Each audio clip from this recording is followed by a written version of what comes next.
Pertemuan Pemret dengan Presiden itu tidak ada yang aneh, kecuali Soeharto ya.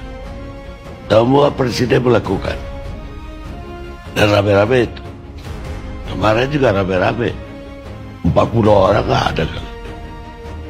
Jadi kalau dia kooptasi Pemret sebanyak itu, reaksinya akan jelek. Yang ada, dia menjelaskan semua rencana-rencana dia kepada para Pemret. Jadi kalau dan semua presiden melakukan, mau Megawati, malah Megawati tiap berangkat ke luar negeri, salah satu kursi di pesawat itu ada nama Karni Ilyas.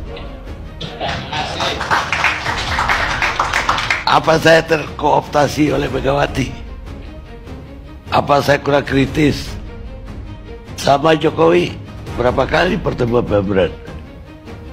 Buktinya ALC pun dilarang. Oh jadi sekarang abang sudah ngaku dilarang sama Jokowi ALC? Apa? Selamat datang di Ermo TV.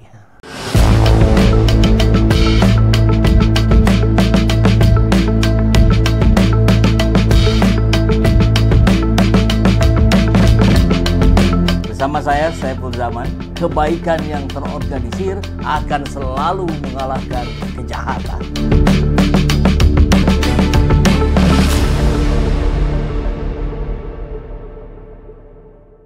Jokowi biang kerok pelarangan ILC di TV One. Nah, jadi ya tadi ya kita bilang di awal, sebetulnya kita tahu bersama lah siapa biang keroknya. Tapi kali ini muncul dari mulut Karni Ilyasnya langsung. Entah rakyat netizen kemudian berpikir, ini apa nih? Ada apa dengan Karni Ilyas? Keceplosan kah? Atau memang sengaja hari ini ingin tegas-tegasan menyampaikan Jokowi biang keroknya? Nanti kita lihat videonya ya. Rahasia terkait pelaku pemberedelan tayangan televisi ILC di TV One akhirnya terbongkar. Dalam sebuah potongan video tayangan ILC di kanal YouTube yang diunggah akun X @nengmonica, pendiri ILC Karni Ilyas tanpa sengaja keceplosan mengungkap siapa dalang yang melarang program televisi yang memiliki jutaan penggemar itu tampil di TV One pada tahun 2020. 5 tahun yang lalu. Itu lagi seru-serunya, lagi rame-ramenya. Orang tuh kalau pengen tahu kan ke situ ya. TV One, ILC. Bahkan hanya ada yang nonton TV One hanya ILC-nya saja gitu. Banyak juga yang begitu. Waduh, parah. Harus segera diadili. Kalau tidak, iya jadi gini. Bayar. Maksudnya apa nih? Coba diperjelas nih, Pak Muhammad Yahya. Awalnya Karni membahas pertemuan puluhan Pemret dan jurnalis senior dari berbagai media dengan Presiden Prabowo kemarin ya, di hari Sabtu 22 Februari. Ada sekitar 40 orang dari berbagai media-media besar. Langsung saja deh kita tonton videonya ya. Cerita Karni Ilyas. Ini dari TikToknya RMOL. Kita cek. Pertemuan Pemret dengan Presiden itu tidak ada yang aneh, kecuali Soeharto ya. Semua presiden melakukan dan rame-rame itu. Kemarin juga rame-rame, 40 orang nggak ada kan. Jadi kalau dia kooptasi Pemret sebanyak itu, reaksinya akan jelek. Yang ada, dia menjelaskan semua rencana-rencana dia kepada. Jadi sepotong dulu ya, biar kita perjelas bahwa apa yang dilakukan oleh Prabowo Subianto dengan mengumpulkan sekitar 40 pemimpin redaksi di istana apa di rumahnya ya, saya agak lupa. Tapi yang pasti itu adalah ajang Pak Prabowo menyampaikan rencana-rencananya, bukan upaya untuk mengkooptasi media-media itu. Nah, itu sudut pandang dari Karni Ilyas. Kita lanjutkan. kepada para Pemda. Jadi kalau dan semua presiden melakukan, mau Megawati, malah Megawati dia berangkat ke luar negeri, salah satu kursi di pesawat itu ada nama Karni Ilyas. Apa saya terkooptasi oleh Megawati? Apa saya kurang kritis? Sama Jokowi berapa kali pertemuan Pemda? Buktinya ILC pun dilarang, buat. Oh jadi sekarang abang sudah ngaku dilarang sama Jokowi ILC?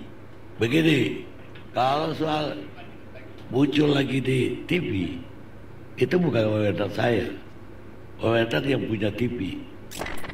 Ya gitu ya. Jadi awalnya karena Ilyas bercerita bahwa apa yang dilakukan oleh Prabowo kemarin mengumpulkan 40 pemimpin redaksi, sekitar 40, itu upaya Pak Prabowo untuk menyampaikan rencana-rencana programnya, bukan upaya untuk mengkooptasi. Itu yang disampaikan oleh Karni Ilyas. Tapi di sisi lain dia cerita, ya semua presiden melakukan itu selain Soeharto ya. Pertemuan para pemimpin redaksi, termasuk dengan Megawati yang selalu mengikut sertakan Karni Ilyas kalau mau berangkat ke luar negeri. Jokowi juga sama, tapi kalau Jokowi ya ILC jadinya ditutup. Nah, gitu. Nah, ini yang membedakan Jokowi dengan presiden-presiden yang lain. Jadi hari ini kita melihat fakta bahwa yang dilakukan oleh Jokowi warisannya begitu buruk. Tentu ada yang positif, ya harus kita akui. Cuman ya mayoritasnya keburukan, sehingga Pak Prabowo hari ini yang harus bagian cuci piringnya. Itu pandangan dari berbagai kalangan di civil society dan media yang beredar. Mudah-mudahan apa yang terjadi dengan wartawan Kompas itu yang terakhir di eranya Pak Prabowo, karena wartawan tak boleh diintimidasi, ada undang-undang pers yang melindunginya, dan ILC yang dibungkam oleh Jokowi, mudah-mudahan itu tidak terulang di pemerintahannya Prabowo Subianto. Karena kritik dari media, dari civil society adalah obat bagi pemerintah. Assalamualaikum warahmatullahi wabarakatuh. Tahun jadi wartawan yang bergerak di bidang hukum. Yang terjadi bukan keadilan semakin tegak, yang terjadi itu semakin rubuh. Bahkan era demi era keadaannya jauh lebih buruk. Jadi kalau kembali ke topik kita tadi, banyak spekulasi memang. Kenapa? Karena hampir tidak ada kepercayaan terhadap keadilan di negara kita. Dan inilah yang sekarang harus ditumbuhkan sebetulnya, terutama dengan kasus korupsi yang kemudian penyelesaiannya pun penuh dengan korupsi. Itu penyakit udah bukan lagi stadium 2, ke stadium 4. Jadi bagaimana kita harus mengoperasinya, itu yang harus kita lakukan kalau kita betul-betul mau menegakkan keadilan. Kerugian terbesar dari korupsi di pemerintahan adalah hilangnya kepercayaan publik. Might quickly